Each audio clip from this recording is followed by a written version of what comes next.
자, 이렇게 시작을 하는데요. 오늘은 성경의 하나님이라는 주제의 말씀인데, 성경의 하나님은 삼위일체 하나님이십니다. 그런데 우리가 삼위일체 하나님을 그냥 그 말로만, 표현으로만 그냥 삼위일체 하나님이라고 이해를 하고, 그리고는 우리가 믿는 하나님은 마치 유일신, 신앙을 갖고 하나님은 한 분이시다라고만 생각을 하고 그렇게 고백을 하고 또 그렇게 신앙생활을 평생을 하는 분도 계시고요. 우리가 믿는 하나님에 대한 그 어떤 정체성에 대한 것을 바른 이해를 갖지 않고 부르짖기만 하면 때로는 우리가 잘못된 믿음과 또 잘못된 신앙을 갖고 살아갈 수도 있게 되어집니다.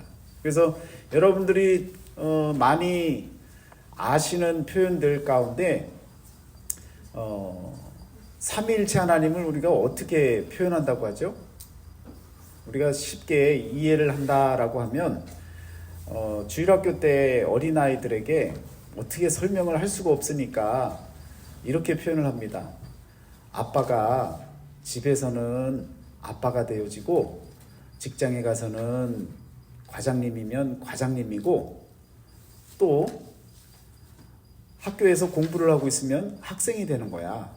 그러면서 한 명이지만 여러 그 장소에 따라서 또한 상황에 따라서 달라지는 아빠의 이 어떤 직함이나 위치 이런 것을 갖고 삼위일체 하나님을 설명하고 또 그것을 그냥 그렇게 받아들일 때가 많습니다. 근데 이런 부분을 저희가 좀 잘 그 이해를 하시고 또 잘 받아들여주셔야 되는데 이건 옳지 않은 설명입니다. 이건 그 과거서부터요. 지금으로부터도 뭐 1000년 이상 되는 시간 동안 거의 2000년 가까운 시간 동안 이건 잘못됐다라고 하는 설명인데 그걸 그냥 우리는 쉽게 이해할 수 있다고 생각하고 그냥 그렇게 받아들이고 그것이 마치 삼위일체론이다라고 생각을 하고 지내는데 엄밀한 의미에서는 그건 양태론입니다. 잘못된 이해고요. 또 이런 표현도 또 하죠. 하나님께서 세상을 만드시고 또 그 아들 되시는 예수님도 또 나타나게 하셨고 또 성령님도 하나님이 다 이렇게 주관하시고 그래서 우리는 하나님을 믿는데 그 하나님이 성부 하나님, 성자 하나님, 성령 하나님, 세 분의 하나님, 이 세 분의 하나님 가운데 성부 하나님이 모든 분들이 다 그 하나님으로부터 나왔지라고 우리가 생각을 합니다. 이 표현도 이런 표현도 여러분 종속 이론이라고 그래서 종속론이라고 그래서 누구에게 속한 어떤 한 분에 의해서 하나님의 그 하나님성이 자꾸 본래의 자리에 있지 못하게 만든다면 그것도 잘못된 표현이라는 거죠. 그래서 저와 여러분들은 이 삼위일체 하나님, 삼위일체 하나님을 잘 이해하고 또 우리가 하나님을 기도 가운데 부르고 부르짖고 할 때도 가끔은요 성령님하고도 부르시고 때로는 예수님하고도 부르고 또 하나님 이렇게도 부르고 그래서 그런 마음들을 좀 여러분과 제가 삼위일체 하나님이시지라고 하는 그런 마음을 좀 갖고 계셔야 된다는 거예요. 저는 어릴 때 생각을 해보면 기도원도 가고 뭐 학생회 수련회도 하고 개인적으로도 기도하고 그러면 아버지 하고 기도를 하면요 제 육신의 아버지가 떠오르는 거예요. 또 일찍 돌아가셨기 때문에 그 아버지가 그립기도 하고 내 아버지가 하나님 아버지 그 하나님 아버지를 부르면서도 내 아버지를 그리고 있는 거예요. 사람이니까 어쩔 수 없는 그래서 뭔가 아쉽고 뭔가 하나님 앞에 원망스럽기도 하고 그런 마음들도 가졌던 시간들 울부짖으면서 왜 하나님 그래서 하나님이라는 표현보다는 그냥 아버지라는 표현을 더 많이 썼어요. 왜냐하면 평소에 아버지라는 이 표현을 많이 불러보지 못하니까 아버지 하면 그래도 마음 한켠에는 아버지라고 부를 수 있는 그런 시간이 있으니까 기도회를 하고 기도 시간을 가지면 그렇게 아버지 아버지 부르면서 마음을 달랬던 그런 시간들도 있습니다. 그런데 그런저런 인간적인 모든 마음을 다 배제하고 저와 여러분들이 알아야 될 하나님, 바르게 알아야 할 하나님은 삼위일체 하나님이시라는 거죠. 그래서 이 종속론의 그 문제로 인해서 사실은 여러분 별것 아닌 것 같지만 지금 저와 여러분들이 그 역사 가운데 동방교회, 서방교회 이런 교회들의 모습이 있지 않습니까? 그런 교회들이 분열이 된 것도 바로 이런 그 종속에 관한 삼위일체에 관한 교리 때문에 교회들이 분리가 되어졌고요. 지금까지도 당연히 다른 교리로 살아갑니다. 그만큼 삼위일체 하나님에 대한 이해가 저와 여러분들에게 중요하다는 거예요. 근데 오늘 그 나눠드린 종이에 보시면요, 초월성, 타자성이라는 표현을 쓰고 있습니다. 그래서 하나님께서 모세를 부르시고 출애굽기 3장 14절에 보면 모세에게 이르시되 나는 스스로 있는 자니라 이렇게 표현을 하시잖아요. 하나님은 자신의 존재를 또 자신의 이름을 한 번 또 말하신 적이 없습니다. 여러분, 왜 하나님은 말씀을 자신의 이름에 대한 이름을 언급하지 않았을까요? 그런 생각을 해보셨나요? 여러분, 이름이라고 하는 것은 이름을 갖는 순간 그 자체가 우리 세상 안에 존재하는 그런 그 세상에 속하는 존재로 제한을 받는다는 거죠. 그래서 하나님은 제한받지 아니하는 하나님, 어디에 국한되지 아니하는 하나님, 그래서 그 이름으로부터도 자유하시는, 그래서 초월하시는, 모든 것을 초월하시는 분으로서의 하나님, 그 하나님으로서 자신의 이름을 밝히지 않는 겁니다. 목사님, 하나님 이름 있잖아요. 야훼도 있고 여호와도 있고 엘이라고 하는 이름도 있고 엘로힘도 있고 다 많지 않습니까? 여호와 니시도 있고 많은 이름들이 있지 않습니까? 여러분, 그런 모든 이름들을 여러분 이렇게 성경에 나오는 이름들을 여러분들이 잘 보시면요, 하나님이 나는 누구다라고 이야기한 일이 아니라 그냥 사람들의 입장에서 하나님의 이름을 감히 불러드리는 그런 입장의 고백들입니다. 그러니까 하나님의 이름은요, 아무도 모르는 거예요. 왜? 하나님이 말씀하시지 않으셨어요. 그 이름을 말하면 그 이름대로 믿는 사람들의 입장에서는 하나님이 어떤 분이다라고 하는 것에 고정이 되어진다는 거죠. 한정이 되어지고 그 이름에 맞는 그 하나님만을 생각을 하고, 그래서 세상에 속하지 아니하는 그 초월자의 모습을 성경 처음부터 끝까지 하나님은 지켜가십니다. 그게 이제 첫 번째 이야기하는 바로 초월성, 타자성이라고 하는 표현이고요. 세계 위에 계시는 그런 하나님을 이야기를 합니다. 그런데 그 다음에 2번에 보면 하나님은 이름을 밝히지 아니하신다. 이름을 갖는다는 것은 사물들의 세계에 속한다는 것을 의미한다. 어찌하여 내 이름을 묻느냐, 이런 표현들로 인해서 하나님은 세상 가운데 계시기도 하지만 세상 안에 거하는 자가 아니다라는 것을, 초월자라고 하는 것을 분명하게 이야기를 해줍니다. 그리고 처음에도 나요 나중 있을 자에게도 내가 곧 그니라 라는 표현들도 여러 군데에서 하고 있는데요, 마찬가지입니다. 시작과 끝을 알파와 오메가가 되시는, 그래서 어느 중간에 존재하는 존재자로서 나타나는 존재자가 아니라 무로부터, 아무것도 없는 상태로부터 그냥 존재하시는, 그래서 우리 인간이 상상할 수 없는 어느 시작점이라고 하는 것을 말할 수 없는 그 영원서부터 하나님이 계신다라고 하는 전제하에 이와 같이 이야기를 한다는 거죠. 그러니까 우리가 하나님을 안다는 건 사실은 거짓말이 됩니다. 다 안다는 것은 그냥 조금 경험하고 이해하고 고백할 수 있는 것이지, 우리가 하나님을 다 알 수가 없다는 거죠. 자, 그러면 4번에 보시면요, 하나님은 하나님이시기 위하여 어떤 이미지가 없는 자로 존속할 수밖에 없다. 인간이 하나님을 인간적인 개념의 틀 속에 감금하고자 할 때 인간은 자기에게 하나님의 상을 만든다. 구약학자가 폰나트라고 하는 사람이 이런 표현을 썼는데요. 여러분, 하나님의 이름을 갖기 시작하면 그 이름에 걸맞는 어떤 이미지들을 만든다는 거죠.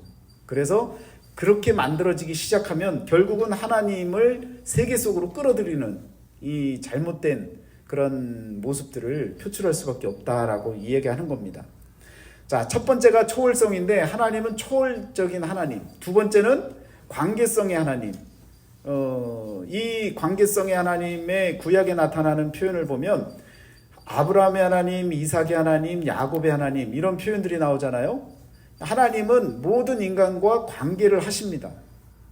그 관계 가운데 하나님께서 자기를 낮추고 제한시키셔서 세계 밖에, 세계 위에 계셨던 그 하나님이 때로는 저와 여러분들에게 역사 속으로 찾아오셔서 함께 살아가 계시는 그런 모습들도 보여주시는 겁니다. 그래서 찾아오시는 하나님이라고 하는 표현이 되어져 있는데 다른 종교들은요, 사람이 신을 찾아갑니다. 그래서 그냥 신을 만들기도 하고요, 득도 한다고도 하고요. 그렇지만 기독교만큼은 하나님이 사람을 찾아오는 종교입니다. 사실은 종교도 아니지만 종교라고 하는 카테고리 안에 들어가 있는 이상 구분하자면 하나님은 전적으로 사람을 찾아오시고 부르십니다. 그리고 그 소명 가운데 사명이 주어지고 그리고 신앙을 갖고 하나님을 따라 그 언약의 말씀을 따라 살아나가는 그 길로 나가죠. 그래서 다른 종교하고는 다릅니다. 그래서 찾아오시는 하나님이라고 되어져 있는데 결국에는요, 궁극적으로 예수 그리스도 안에서 하나님 인간의 몸을 입고 우리 인간을 찾아와서 모든 인간에 대한 구원을 약속하며 새 하늘과 새 땅을 약속하신다 라고 하는, 그래서 찾아오는 그 하나님이 궁극적으로 예수 그리스도 안에서 정말 인류 가운데, 세상의 역사 가운데 개입하시고 찾아오신 거예요. 그래서 관계성을 정확하게 드러내 주셨다는 거죠. 자, 제가 설명드리려고 하는 것은요, 이 초월의 문제, 세계가 있으면 세계 밖에 있는, 세계 위에 있는 초월자의 모습이 첫 번째라 그러면요, 두 번째는 이 세계 안에서 관계하시는 이 관계인데, 이 두 가지 관계만을 갖고는 우리 하나님에 대한 삼위일체 하나님에 대한 설명이 부족하다는 거예요. 이런 모든 것들이 다 성경에 나오지만 이것들을 포함해서 삼위일체에 대한 이야기를 이제부터 시작을 하려고 하는데요. 여러분, 하나님은 자기 자신으로부터 존재하는 자유로운 초월자 하나님이시다 라고 했죠. 그래서 이 초월자에 대한 이야기를 했고요. 두 번째는 예수 그리스도 안에서 이 세계 속으로 오셔서 인간과의 관계를 회복시키시는 하나님이시다. 그래서 이 세계 안으로도 함께 하셨고, 그리고 나서 그의 영 가운데에서 믿음을 불러일으키고 신앙인들의 공동체를 형성하며 그의 새로운 세계를 이 세계 속에 불러일으키시는 하나님이시다. 여러분, 이 이야기는 바로 성령 하나님의 이 사역의 모습을 알려주는 겁니다. 그래서 우리가 알고 있는 하나님은 초월자이시고 관계하시는 하나님이시며 더불어서 이 두 가지 관계 속에 사람들에게 찾아오시고 함께 하시면서 깨닫게 하시는 거죠. 그래서 정말 모든 것 가운데 그 새로운 세계, 하나님이 보여주시려고 하는 하나님의 나라에 대한 것을 깨달을 수 있도록 성령께서 우리들에게 찾아오시고 이 초월자와 관계자의 모든 모습들을 우리들로 하여금 은혜로 깨닫게 만들어 주신다는 겁니다.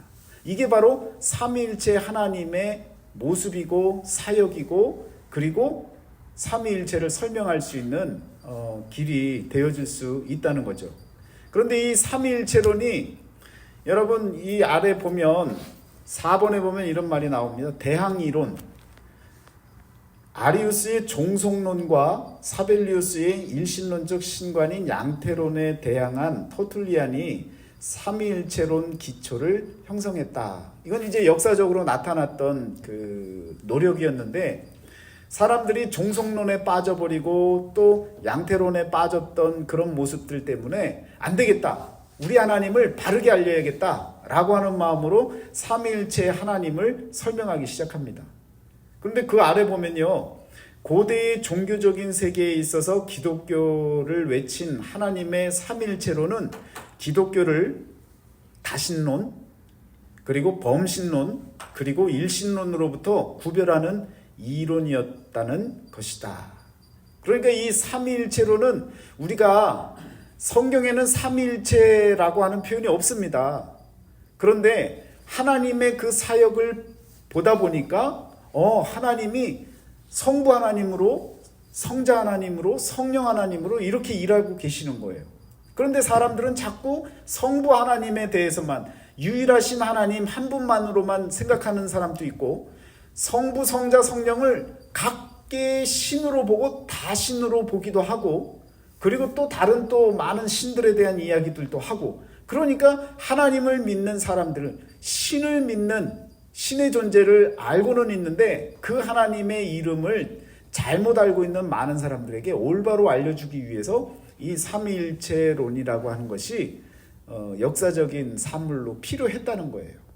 그래서 삼위일체 신론이라고 하는 것이 우리들에게 소개가 되어진 겁니다. 그러니까 정상적으로 하나님을 잘 이해하고 그냥 고백하고 살면 괜찮은데 굳이 몰라도 돼요. 그런데 자꾸 삐뚤어진 모습들을 보이니까 제한을 시키다 보니까 이런 이론들이 나왔다는 거예요. 그 삼위일체 하나님이라고 하는 그 하나님에 대한 이해를 여러분들은요, 역사적으로 이렇게 흘러왔던 많은 사람, 신앙인들의 잘못된 모습을 바로잡기 위해서 하나님을 올바로 소개하기 위한 노력으로 만들어진 그런 이론이구나. 그러면서도 우리 하나님은 삼위일체 하나님이시구나 라고 하는 우리 선조, 신앙의 선조들의 그 전통적인 그 고백 가운데 성부, 성자, 성령 하나님, 그러나 한 분이신 하나님, 그러나 유일신이 아닌 삼위일체의 하나님, 그 하나님을 우리가 믿고 있는 겁니다.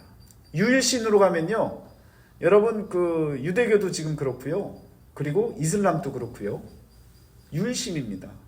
그 우리도 유일신 하나님을 믿는다 그러면 같이 그냥 그 무슨 비빔밥처럼 그냥 같이 비벼지는 거예요. 섞이면 안 되잖아요.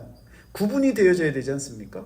그러니까 삼위일체 이론 자체가 필요한 이유는 이런저런 타종교와의 그 구별을 위해서 분명한 하나님에 대한 이해를 갖고자 이렇게 필요했다라는 겁니다. 자, 그러면 여기까지가 이제 서론입니다. 이제 본론으로 돌아와서요. 여러분 지금 사도행전 17장을 같이 보셨는데요. 이 17장은요, 여러분 그 잘 보셔야 됩니다. 이 17장 안에 정말 세상의 모든 생각들과 그리고 하나님을 믿는 사람들의 생각, 그 생각의 어떤 세계관의 이해가 나오고 있는데요. 그것에 대한 이해를 함께 한번 보도록 하겠습니다. 16절에 보면 바울이 아덴으로 갔습니다. 아덴으로 갔는데 이 아덴으로 가기 전에 1절에 보면 데살로니가로 갔고요. 데살로니가에서 또 10절에 보면 베레아로 갔고, 그리고 이제 16절에 오니까 아덴이라고 하는 곳으로 갔습니다. 이 아덴은 지금의 아테네입니다. 그러니까 아테네는 정말 그 철학의 도시고 사상적으로 발달한, 인간의 생각이 가장 발달한 그런 지역이었습니다. 그런데 이 지역에 이 아테네의 그 최고 법정이었던 그 아레오바고의 이제 여기 말씀해 보면 17절에 이제 나오죠. 회당에서는 유대인과 경건한 사람들과 또 장터에서는 날마다 만나는 사람들과 변론하니 어떤 에피쿠로스와 스토아 철학자들도 바울과 쟁론할세 어떤 사람은 이르되 이 말장이가 무슨 말을 하고자 하느냐 하고 어떤 사람은 이르되 이방 신들을 전하는 사람인가 보다 하니 이는 바울이 예수와 부활을 전하기 때문이로라.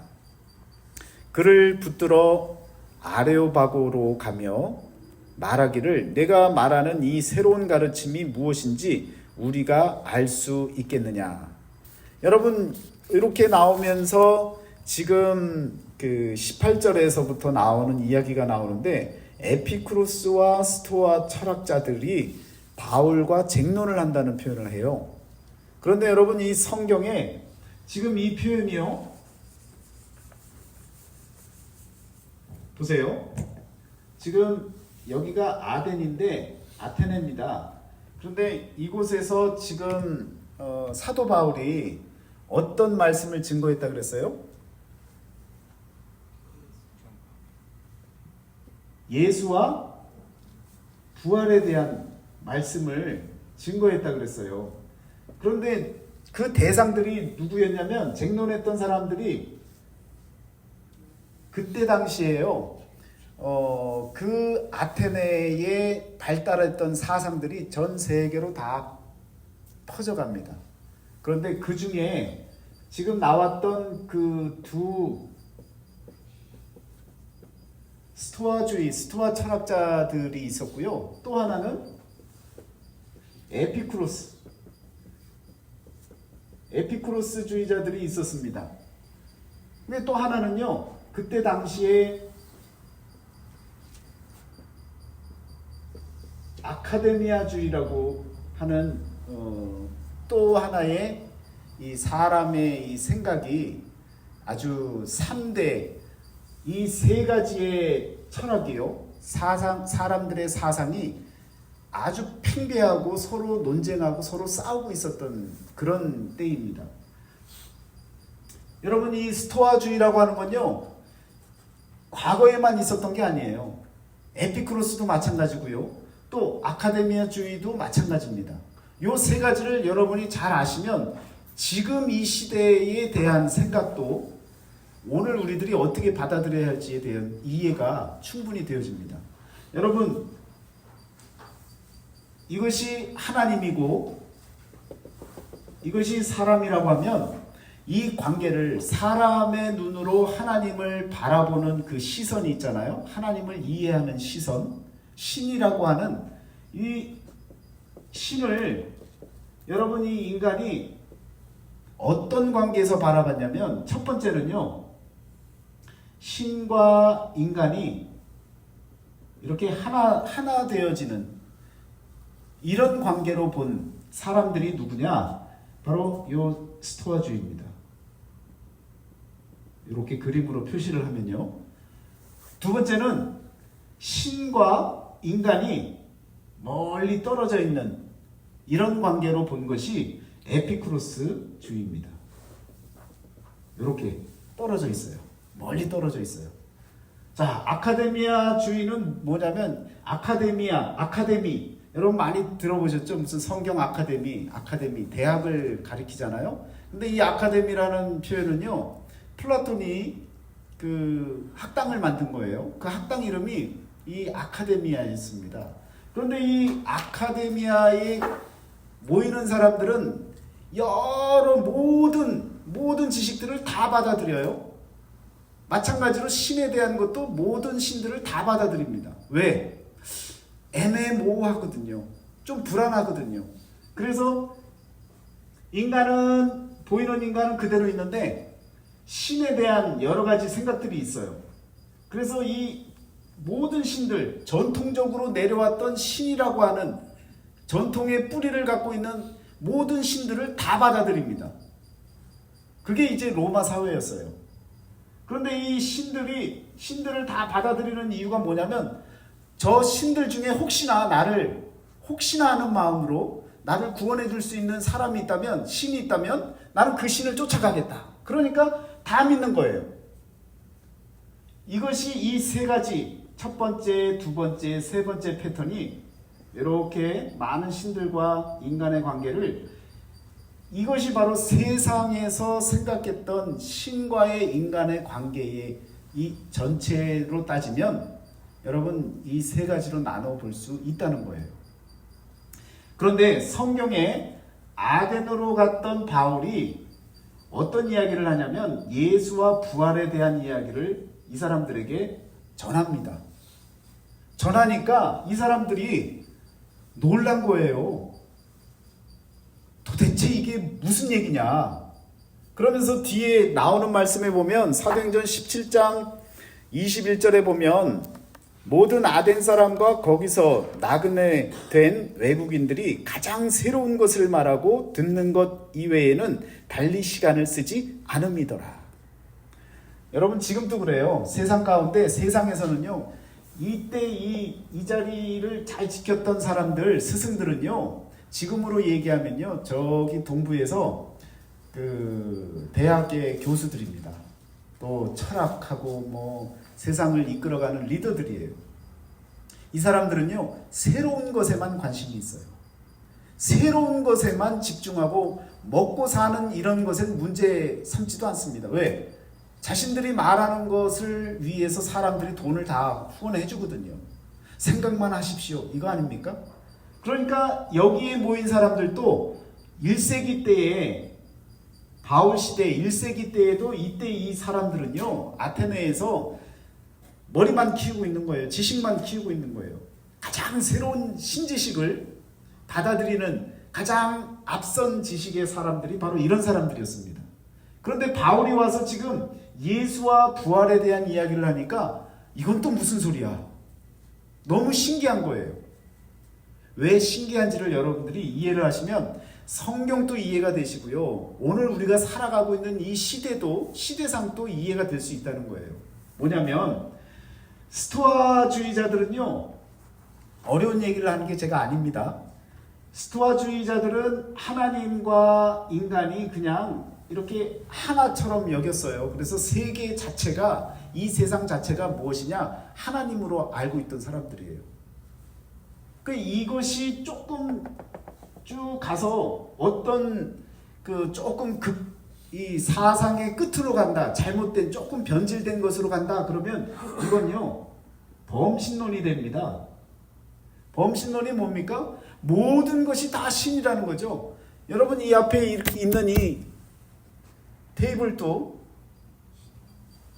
신으로 여기는 거예요. 신의 어떤 손길이 닿았고 이 건물도 분명히 이 안에 신이 함께하는 것이고 이 커튼에도 마찬가지고 모든 것에 신이 함께한다고 생각을 하는 거예요.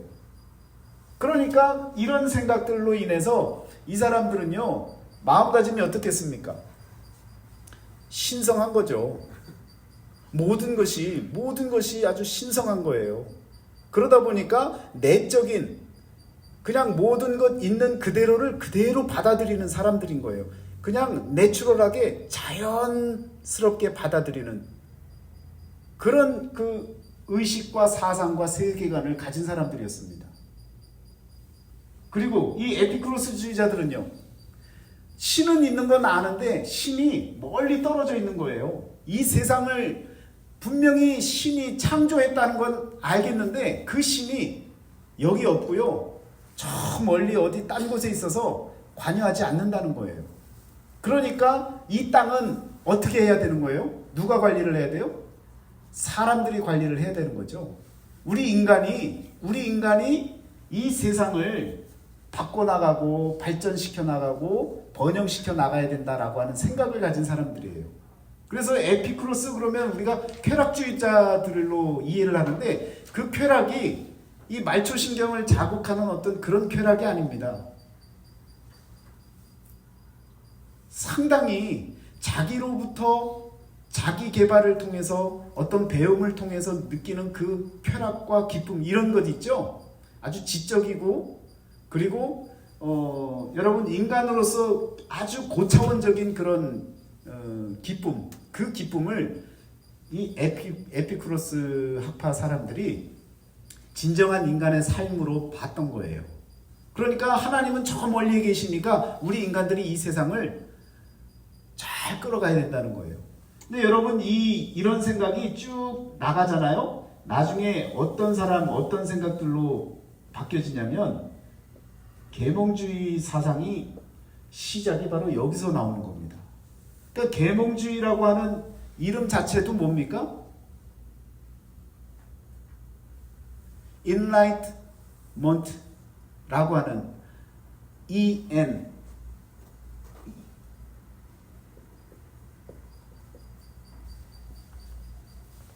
여러분 이 EN이 make의 의미잖아요. make인데 light 밝게 만드는 거예요. 이것이 계몽 사상입니다. 빛된 세상을 만들겠다라고 하는 이것이 계몽 사상인데 이게 인간에 의해서 만들어지는 그래서 인간을 통해서 만들 수 있는 그 빛된 세상은 교육밖에 없는 거예요. 사람이 교육해서 교육으로 사람을 빛되게 이 세상을 빛되게 만들어서 살겠다라고 만든 것이 이때부터 있었던 생각이라는 거예요. 그러니까 여러분 결코 이때 1세기 때의 이야기가 지금과 동떨어진 이야기가 아니라는 거예요.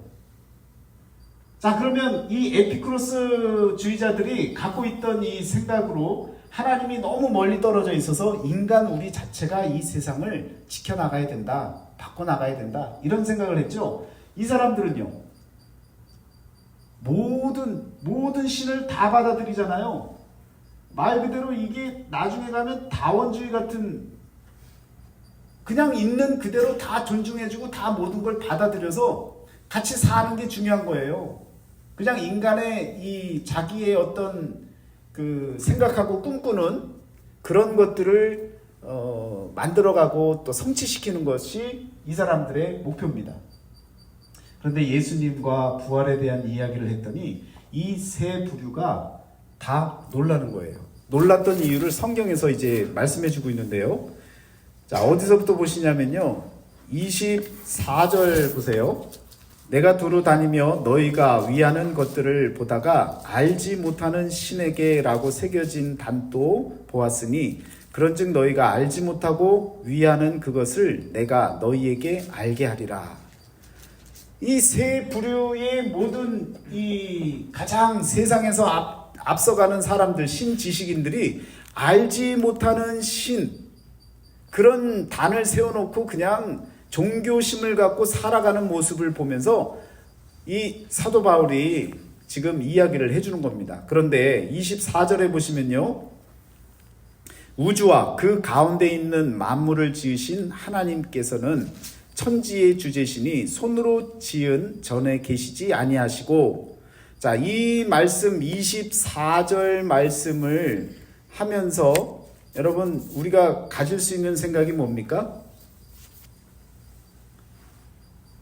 사람의 손으로 섬김을 받으시는 것이 아니니 이 손과 관계없는 말 그대로 하나님께서 세상을 만드신 그래서 창조하신 하나님이시지 사람들에 의해서 만들어지는 하나님을 그 어떤 장소나 어떤 시간이나 모든 것에 가두어두는 그런 그 사람이 만들어낸 그런 신이 아니다라는 것을 지금 이야기를 하고 있죠. 그러면서 25절에 또 무엇이 부족한 것처럼 사람의 손으로 섬김을 받으시려는 것이 아니니 이는 만민에게 생명과 호흡과 만물을 친히 주시는 이십니다.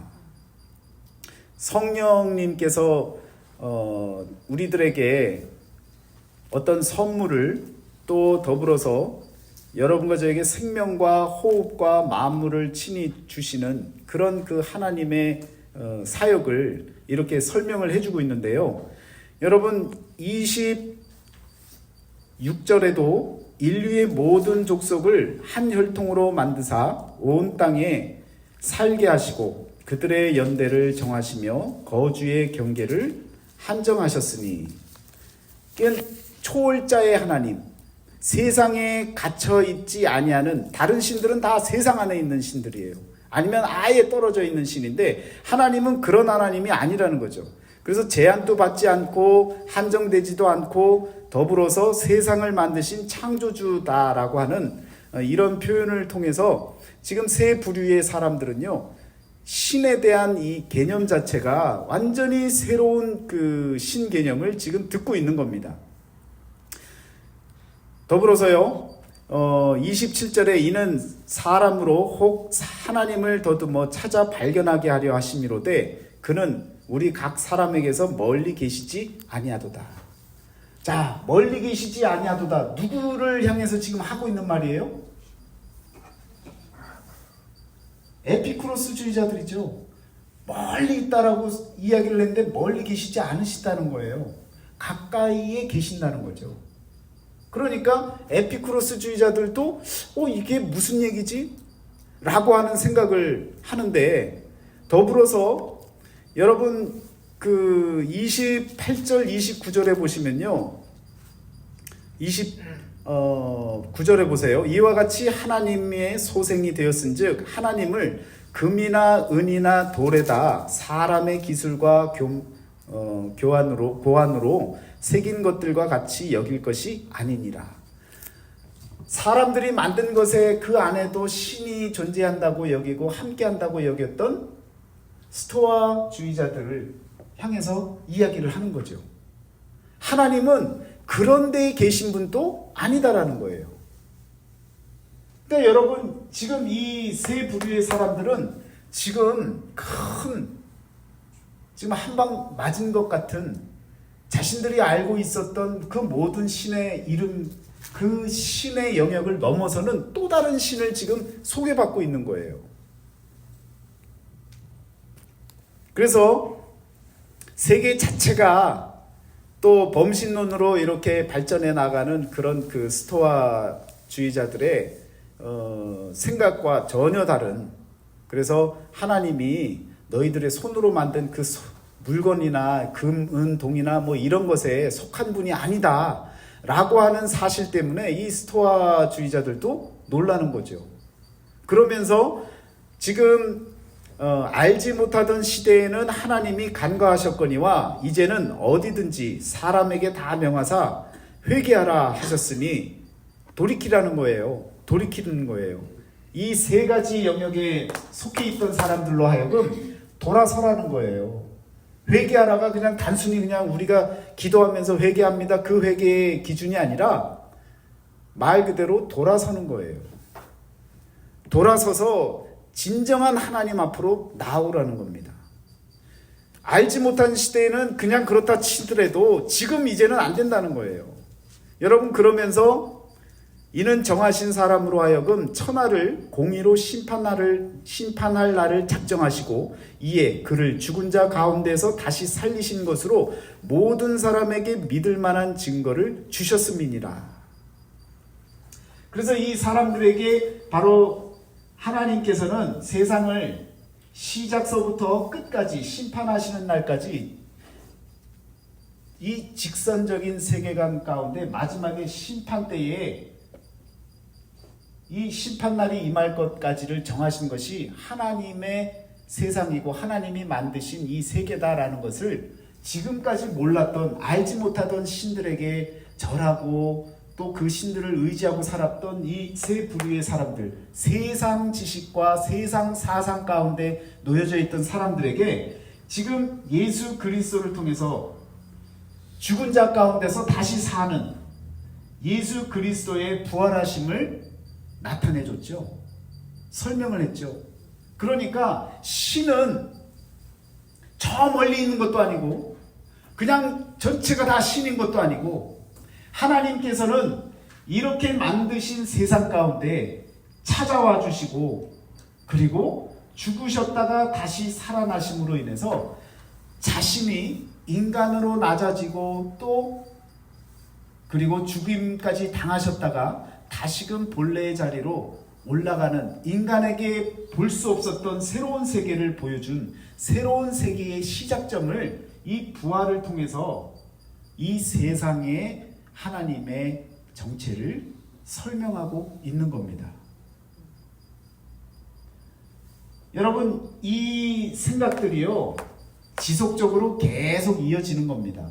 계속 이어져서요 현대까지 마찬가지로 일신론에 속해 있는 사람들, 범신론에 있는 사람들, 그리고 다신론에 속한 모든 사람들, 그런 사람들이 바로 이 세상을 창조하신 하나님, 그리고 세상에 찾아와 주셔서 관계를 맺어주시고 인간을 살리시기 위해 구원자로서 찾아오신 우리 성자 예수님, 그리고 이 사실을 깨닫게 만들어주시는 성령 하나님. 그래서 이 사건을 통해서 여러분, 예수가 그리스도시다 라고 하는 이 고백을 저와 여러분들에게 하게 만드는 거죠. 이것을 믿어야 무엇이 얻어져요? 생명을 얻게 되는 거죠. 이게 바로 요한복음 20장 30절, 31절, 이 요한복음 20장 마지막 절이 바로 뭐예요? 성경 전체의 결론입니다, 여러분. AD 90년경에 사도 요한이 요한복음을 씁니다. 성경에서는 마지막 성경이에요. 그러니까 예수님의 정체성을, 예수님이 누군가인가를 계속 설명하기 위해서 많은 사람들이 노력을 했는데, 사도 요한이 보니까 예수님을 정확하게 설명을 해야겠다. 그래서 모든 성경을 다 썼다는 거예요. 하나님께서 다 쓰고, 또 그런 성경을, 그렇게 많은 사건들을 기록한 이유가 어디에 있느냐? 예수가 그리스도이심을 믿게 하려고 많은 기적과 기사들을 하나님께서 보여주셨다는 거예요. 왜? 이로 말미암아 생명을 얻게 하려 하심입니다. 여러분과 저는 성경을 통해서 우리가 추구하고 바라는 첫 번째는요, 생명을 얻는 거예요. 그 생명을 얻기 위해서 예수가 그리스도시다 라고 하는 이 고백이 지식으로 아는 것이 아니라 우리 입술로 고백되어지고 우리 마음 중심으로 여러분 하나님 앞에 고백되어질 때야 비로소 진정한 믿음으로서 저와 여러분들이 살아나갈 수 있는, 생명을 얻을 수 있는 그 길이 여러분과 저에게 열려지는 겁니다. 그러니까 여러분, 이 아덴이라고 하는 곳에 사도 바울이 와서 예수와 부활을 전했더니 이 세 부류의 사람들, 가장 신지식인들이요, 놀라고, 그래서 믿는 사람도 있고 또 아니다라고 쟁론하는 사람도 있고 많은 사람들이 있었는데, 이 시대의 사람들, 1세기 때의 이 사람들의 모습이 지금 21세기 지금의 모습에도 똑같이 적용이 되어지고 있다는 겁니다. 그래서 지금 또 여러분, 예수와 또한 부활의 소식을 전하면 이 세 부류로 나뉘어지는 생각의 사람들이 지금 또 똑같이 반응을 하고 있는 겁니다. 그런데 여러분, 우리가 성경을 보실 때 이런 성경책이 이렇게 있으면요, 여기는 본문입니다. 본문을 쓴 저자가 있죠. 그리고 읽는 뭐라고 합니까? 독자가 있습니다. 여러분, 지금 제가 이 말씀을 드리는 이유는요, 지금의 21세기의 지금의 우리의 상황을 한번 설명해 드리려고 하는 이야기인데요. 여러분, 이 저자, 책이 하나 있으면 이 책을 바라보는 눈이 있어요. 여러분은 성경을 보면 어떻게 보세요? 하나님의 말씀을 이해하려고 성경책을 보잖아요. 그런데 그 성경책을 볼 때 누구의 마음을 깨닫기 위해서 보는 거예요? 하나님 마음을 깨닫기 위해서 보는 거죠. 그래서 여러 다양한 방법으로 봅니다. 그래서 이 저자의 마음을, 뜻을, 또 어떤 의도를 알고자 여러 가지 방법을 써요. 그래서 이 저자가 어떤 사람인지에 대한 여러 가지 궁금한 것들을 전기, 바이오그래피죠. 전기 또는 역사, 이 두 가지를 중심으로 이 저자의 생각을, 여러분들이 책을 보시면, 어떤 책을 보든 이 사람이 어떻게 살았고 또 어떤 역사 가운데 있었고 또 어떤 역사적 사건을 통해서 이런 글을 썼는지에 대한 이해를 갖고 책을 이해하잖아요. 성경도 지금까지 저와 여러분들은 이 저자 중심의 이해 방법으로 성경을 보시고 있어요.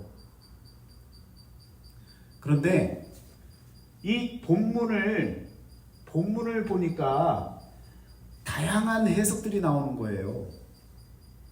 그래서 1930년대에서부터요, 1950년 이때까지 어떤 운동들이 일어났느냐면 말 그대로 신비평이라고 하는 이런 그 화두가 생겨납니다. 신비평. 그래서 이 신비평이 뭐냐?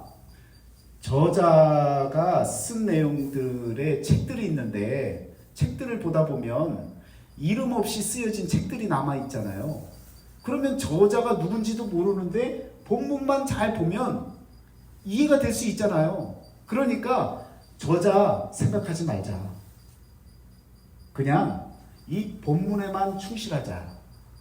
그래서 이 신비평이라고 하는 뉴 크리티시즘이라고 하는 이 신비평의 운동이 일어나는데, 그래서 이 사람들이 어떤 이야기를 하냐면 문학 비평. 여러분 이런 이야기 들어보시죠? 그냥 뭐 서점에 가도 문학 비평, 비평이 들어가는 이야기들. 그래서 뭐 문예 비평, 문예 비평 뭐 비슷한 말이지만 이런 비평을 갖고 책 본문에 나와 있는 것만을 갖고 우리가 생각하고 판단하고 받아들이자. 다른 건 다 고려하지 말자. 이런 생각을 갖고 이 책에 대한 이해를 가졌는데 이것이 신지식이었어요. 새로운 지식이었어요. 그런데 이게 교회 안으로 들어왔네요. 교회 안으로 들어와서 신학교 안으로 들어가 버렸어요.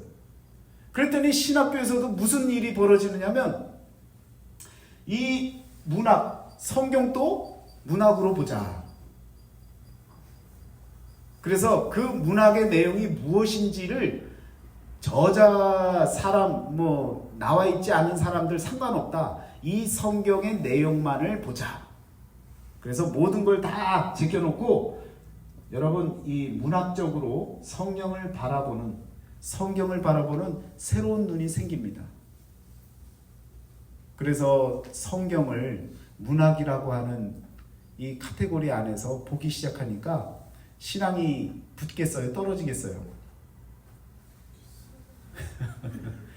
신앙이 떨어집니다. 왜? 성경책이요. 성경책으로 그때부터는 안 보이는 거예요. 그냥 문학 작품 정도로만 보이기 시작하는 거예요. 이런 분위기가 50년대까지 이렇게 이 신비평 문화가 바람처럼 불었습니다.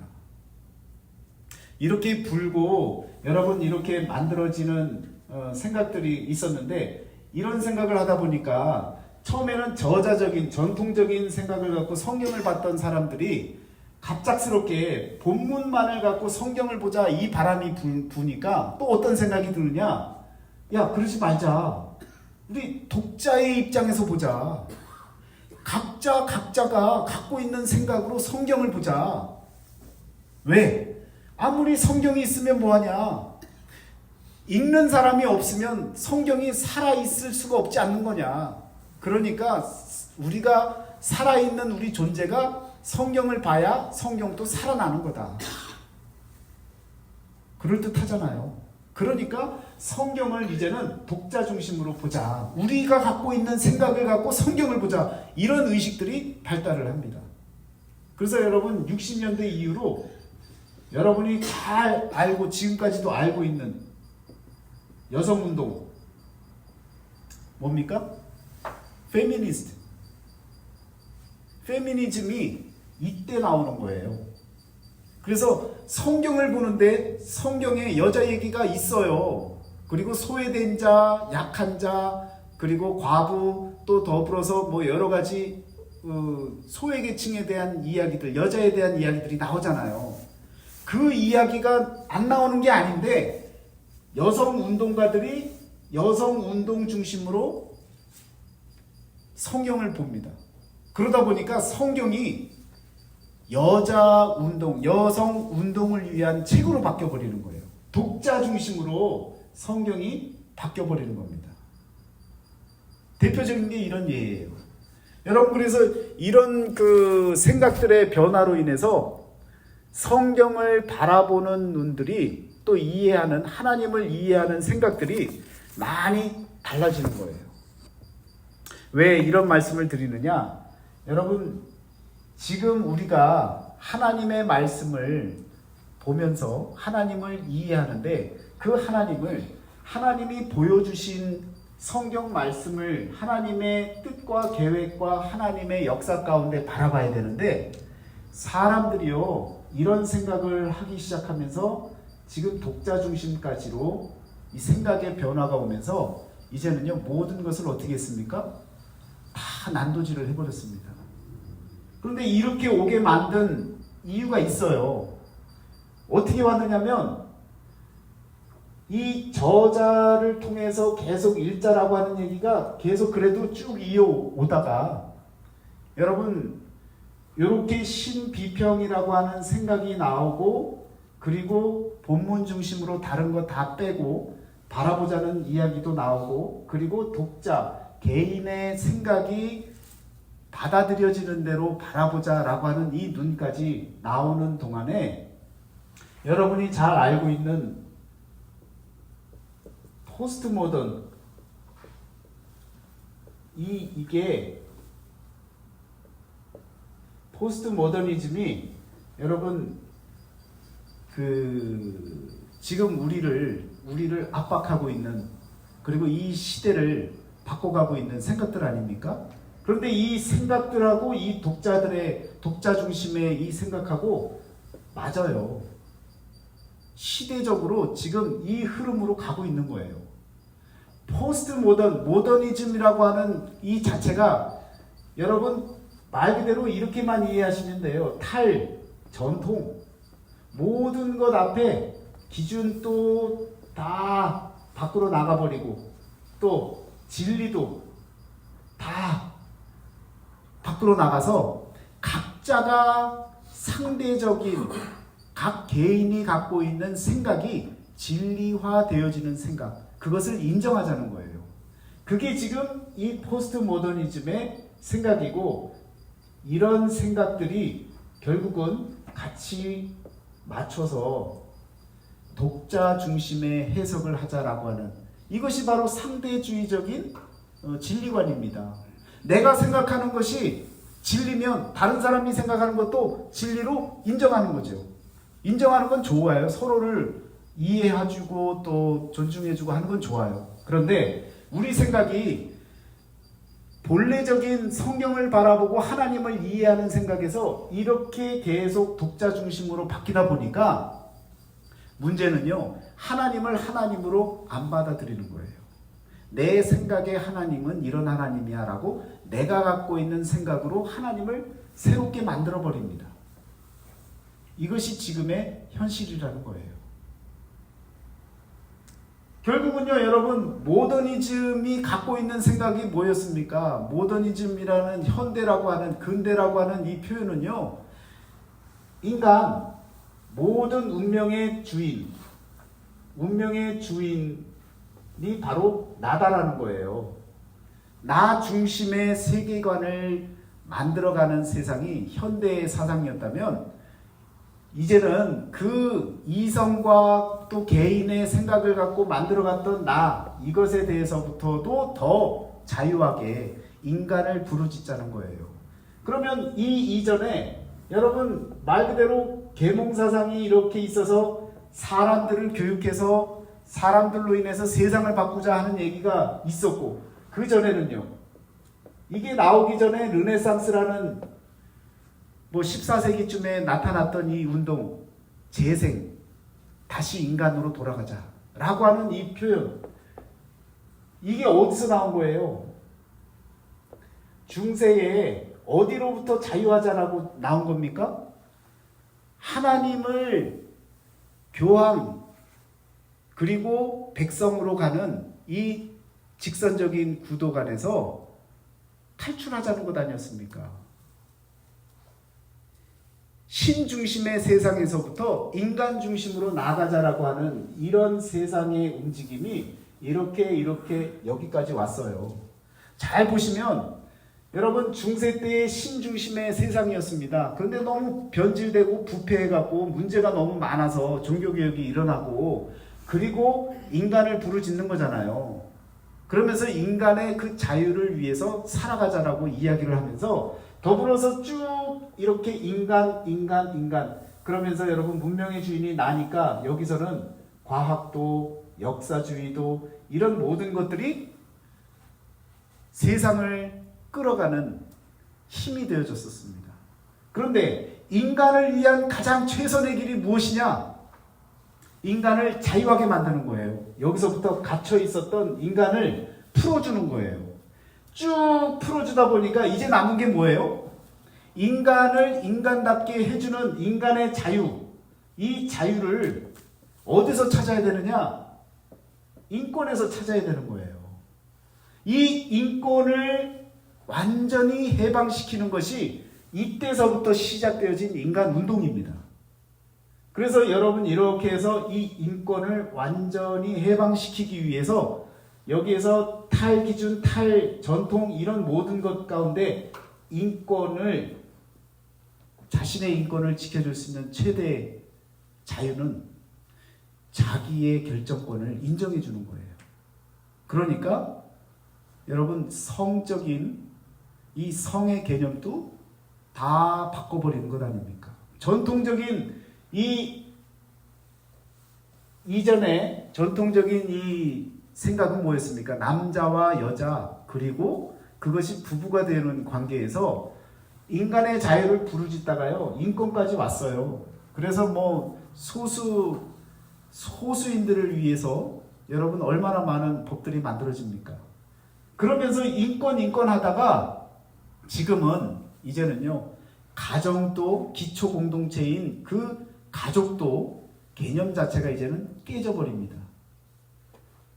지금 이 인권 때문에 이 성에 대한 문제까지도 이제는 어린아이들도 자기 성을 자기가 결정할 수 있는 그 권리를 그 인권을 존중해주자. 이것이 인간의 해방의 끝으로 가는 길인 거예요. 여러분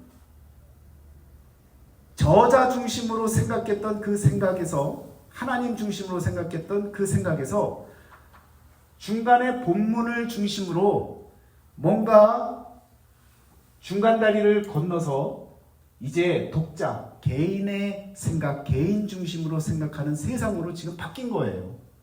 여러분이 지금 신앙하고 있는 이 시대는요, 지금 이 시대에 살고 있는 겁니다. 여기까지 온 거예요. 1세기 때의 사도 바울이 이렇게 말씀을 전하면서 여기까지 올 줄은 몰랐겠죠. 그렇지만 이미 벌써 인간의 어떤 각자의 생각을 갖고 나뉘어졌던 그 생각들 그 안에 예수와 부활의 사건을 던진 겁니다. 그래서 마치 폭탄을 투여한 것처럼 놀라운 폭발력이 있었던 거예요. 지금도 마찬가지입니다, 여러분. 21세기에 이때에도 이런 상황까지 왔지만 저와 여러분들이 교회 생활을 하고 믿음 생활하는 것은요, 다시금 돌이키는 거예요. 복음 앞으로 돌이키는 거예요. 이 세상을 하나님 앞으로 돌이키는 거예요. 그러면 이런저런 여러 가지 정황들을 아셔야 우리가 어느 시대를 지금 살고 있구나라는 것까지도 이해를 할 수 있겠죠.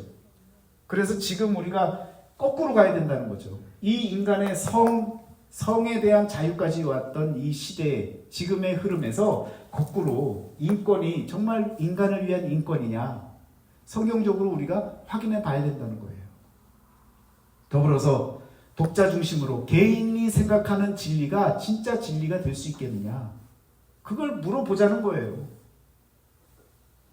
여러분 본문만 주어졌다고 마음껏 자기들이 은혜 받았다고 은혜를 나눈다고 하지만 자기 생각들로 하나님의 뜻과 상관없이 자기 생각들로 가득 차 있으면 그건요 하나님의 의도와 계획과 뜻이 아닌 거예요. 이 모든 것들이 여러분 본래의 자리로 다시 찾아가야 됩니다. 우리가 성경 공부하는 이유는 여기 있는 거예요.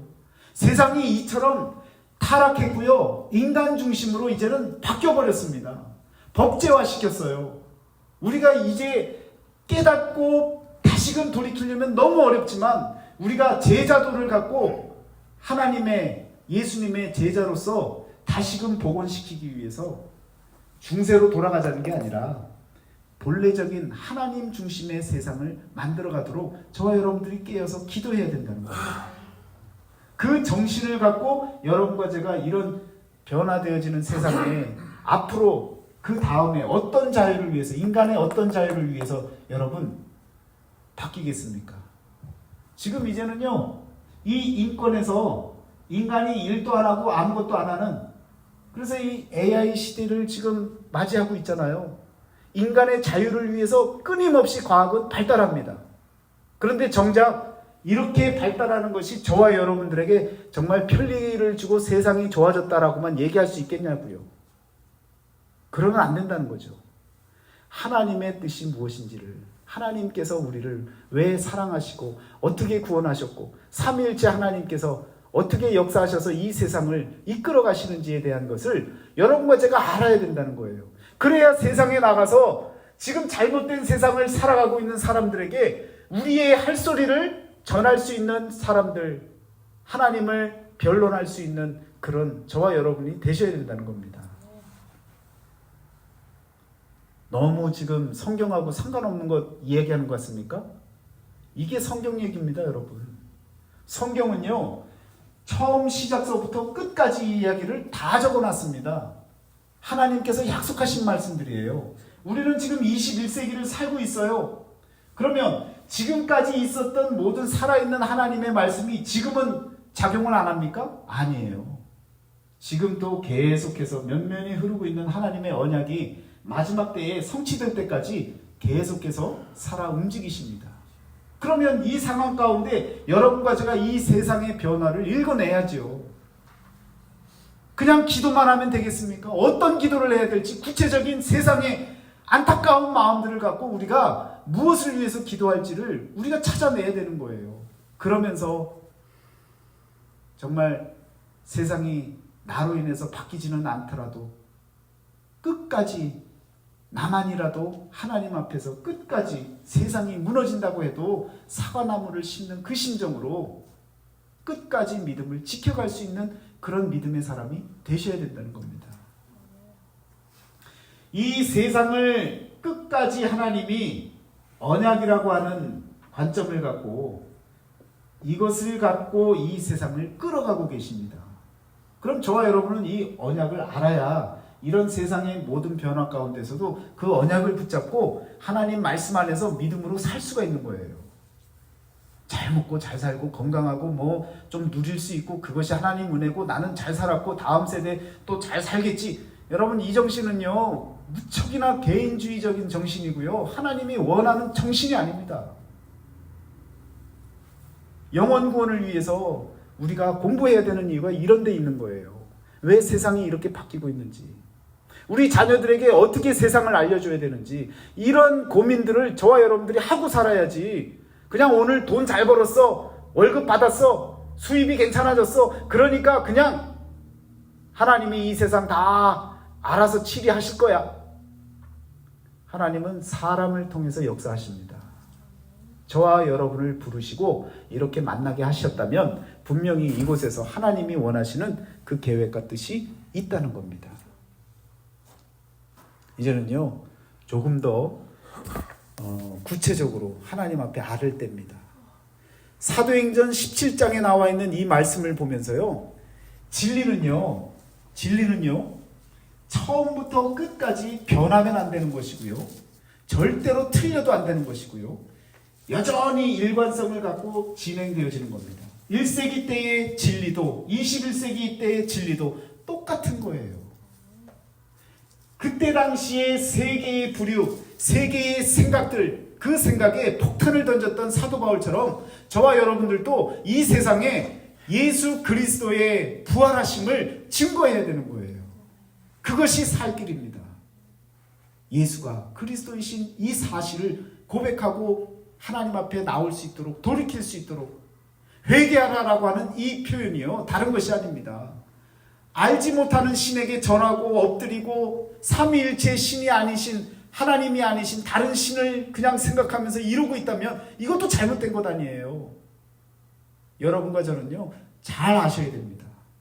하나님이 어떤 분이시고 어떤 계획을 갖고 계시고 이 세상에 어떤 마음으로 이끌어 가시려고 하는데 세상이 어떻게 변질되고 있는지, 그런 마음을 여러분과 제가 확인한다면요, 여러분 이 세상에 많은 신지식들, 학생들이 배워야 할 많은 지식들, 이 모든 것들이 다 정말 잘못된 것들이 많아요.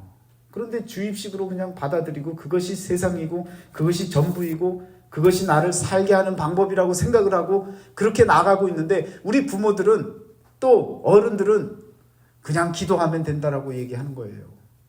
더 구체적으로 우리가 돌이킬 수 있는 그 방향을 분명하게 제시를 해야 된다는 겁니다. 여러분, 그래서 지금 이 세상에 있는 두 가지가 있다면 현대인들이 바라보는 건요, 다른 것이 아니에요. 세상에 있는 것은요, 하나는 팩트입니다. 팩트. 그리고 또 하나는요, 가치. 이거는 사실들. 세상에는 두 가지가 있다고 현대인들이 얘기하는 거예요. 이 팩트 아닌 거는 안 받아들여요. 객관적인 사실 아니고는 안 받아들입니다. 현대 생각이 그래요. 여러분들 생각해 보세요. 내가 생각해도 사실이 아닌 건 못 받아들이겠어. 그런 마음으로 살았다면 여러분과 저는 현대인이에요. 그렇지만 현대인의 생각에서 넘어서야 할 것이 있습니다. 현대인은요, 지금 이 사실만을 갖고 이것이 진리다 아니다를 판단하려고 해요. 그런데 가치라고 하는 게 있어요. 가치가 뭡니까? 도덕이나 윤리나 종교나 이런 것들을 우리가 가치로 여깁니다. 그런데 이런 것들을 이 현대인들은요, 어떻게 합니까? 공적인 영역에서 사적인 영역으로 밀어붙이고 있는 거예요. 너희들 가라. 그래서 여러분, 이 미국 땅에도 그렇고 한국 땅도 그렇고 어느 나라도 그렇고 기독교 국가였다가 기독교인들이 많아졌다가 그 정부들이 어떻게 합니까? 교회에서 하던 일 다 뺏어갔습니다. 학교 사업, 병원 사업, 모든 것 다 법적으로요, 다 뺏어갔어요. 교회는요, 어떻게 하라고요? 주일날 한번 예배드리고 사람들 마음 착하게 해서 봉사하고 헌신하고 세상을 좀 깨끗하게 살 수 있도록 도와달라. 사적 영역으로 밀어버렸습니다. 지금 밀려났어요. 그런데 여러분, 지금 이 시대에 팬데믹이 바람이 불어서 온라인으로 지금 예배를 드리는 사람들이 많습니다. 그러면요, 말 그대로 이 모든 사실들이 사실은 이 생각은 사람의 생각이고 악한 생각이에요. 근데 밀어넣었는데 사적 영역으로 밀어넣어서 개인적으로만 신앙생활 하라고 밀어넣고요. 종교라고 하는 것 자체를 학교에서도 어떻게 합니까? 못하게 하지요. 공적인 자리에서는요, 언급도 못하게 하지 않습니까? 이게 지금 밀어붙여서 가치를 지금 개인화 시키는 거예요. 현대인들이요. 현대 생각을 갖고 있는 사람들. 사실로만 살아가려고 하는 사람들. 그런데 여러분, 지금 개인적으로 더 개인화 되어져서 어떻게 되어집니까? 온라인으로 예배를 드리고 그냥 그걸로 예배 드린 걸로 생각을 하면 지금 악한 세력이 말 그대로 사탄이라고 표현하면 사탄이 악의 세력이요. 현대인의 생각을 통해서 종교나 모든 가치 있는 것들을 다 개인 영역으로 밀어붙였는데 아주 극도로 밀어붙인 모습이 바로 온라인 예배입니다. 개인이 됐거든요. 그냥 개인화 됐거든요. 밖에 나가서는 전혀 문제없는 그냥 종교인이 되게 만들어 버리는 거예요. 모이지도 못하게 만들어요. 심지어 우리 여기 미국 교회도요, 푸드뱅크 하면요, 십자가 보이면 안 됩니다. 커튼 다 쳐야 돼요. 그래서 여기 저거로 다 있는 거예요. 그래서 저쪽에서 사람 들어오면요, 여기 안 보이게 다 하고 본당 안 보이게 하고요, 그냥 길에서만 성경책도 하나 놓을 수가 없습니다. 교회인데도. 이게 현대인의 생각이 지금 가치를 억누르고 있는 거예요. 지금 이런 세상을 여러분과 제가 살아가고 있는 겁니다. 이 사실이라고 하는 것만 갖고 세상 살 수 있느냐? 이것이 진리가 될 수 있느냐? 안 돼요. 여러분, 보이는 것은요 다 썩어지는 것이고요. 생각할 수 있는 건 모두 다 사라지는 겁니다. 그러나 처음부터 끝까지 변하지 아니하는 진리 하나는 하나님의 언약의 말씀입니다. 성경 말씀만큼은 진리예요. 끝까지, 세상 끝까지의 이야기가 다 담겨져 있습니다. 이것이 책으로 발간이 된 이상, 하나님께서 성경으로 저와 여러분들에게 준 이상, 이것은요 이제는 어떻게 번복할 수도 없어요. 하나님은요 이 책이 만약에 잘못된 책인데 이걸 내놨어요. 그럼 사람들이 이걸 보고 하나님을 믿겠습니까? 그러니까 여러분, 이 성경은요 하나님의 이 언약의 말씀이 틀릴 수가 없는 거예요.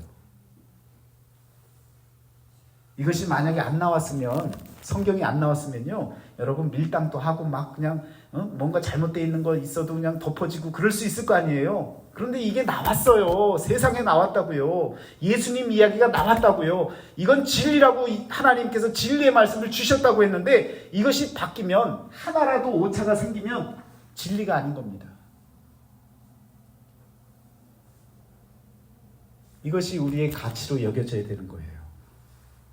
이 가치가 무너지면, 성경이 무너지면, 오늘 이 세상에 사실로 살아가는, 역사주의적인 방식으로만 살아가는, 오죽 답답했으면 하나님께서 예수님을 보내셔서 역사 가운데 보내셨겠습니까? 역사주의로 고민할 거 아시고 역사 가운데로 보내주셔서, 역사라고 하는 이 표현이 여러분 어떻게 만들어져요? 일회성, 그리고 사건, 시간, 공간, 이것이 다 필요한 거예요. 이게 있어야 무슨 사건이 되는 것 아닙니까? 역사가 되는 것 아닙니까?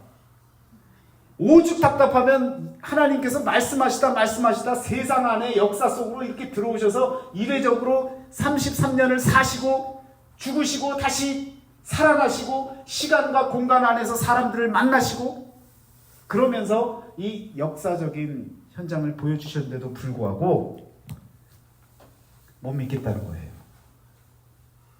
삼위일체 하나님께서 보여주시고 그리고 마지막까지 끌어가시려고 하는 이 진리의 말씀을 여러분과 제가 더 깊이 있게 말씀과 이 세상을 바라보면서 여러분이 묵도하셔야 됩니다. 제대로 하셔야 되는 거예요. 그러셔야 이 진리의 말씀, 변함이 없는 이 말씀 가운데 이 말씀 붙잡고 바뀌지 않을 거니까요. 성경책 붙잡고 기도하는 건 옳은 일입니다. 가치 있는 일이에요. 가치 있는 일이에요.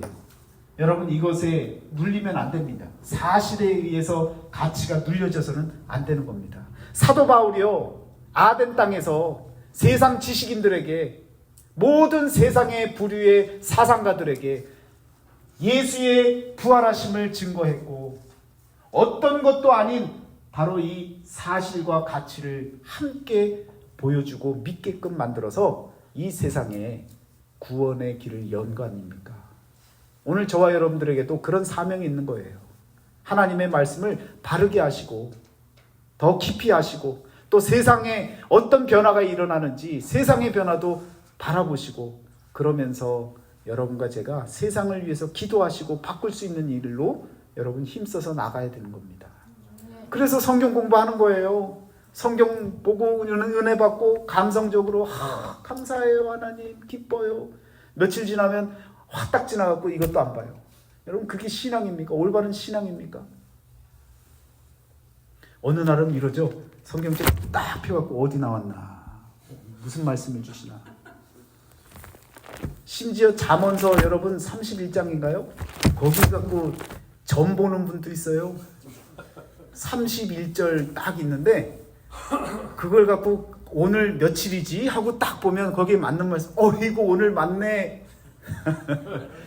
여러분, 우리 삼위일체 되시는 하나님을 바르게 보시고 역사를 이해하시고 세상의 흐름을 보시고 진리의 말씀을 붙잡고 살아나가면요, 여러분 그런 생각할 수가 없는 거예요. 오늘 저와 여러분들에게 그런 믿음의 시간이 되시길 바라겠습니다. 낯선 이야기들이지만 그러나 우리가 살고 있는 세상 이야기입니다. 사실은 더 길게 얘기를 해야 되는데 더 길게 하면 제가 안 될 것 같고 여러분 늦은 시간까지 함께 해주셔서 감사하고요. 더불어서 우리 하나님께서 저와 여러분들을 부르시고 또 이렇게 말씀 속에서 1세기 때나 21세기 때나 똑같은 상황입니다.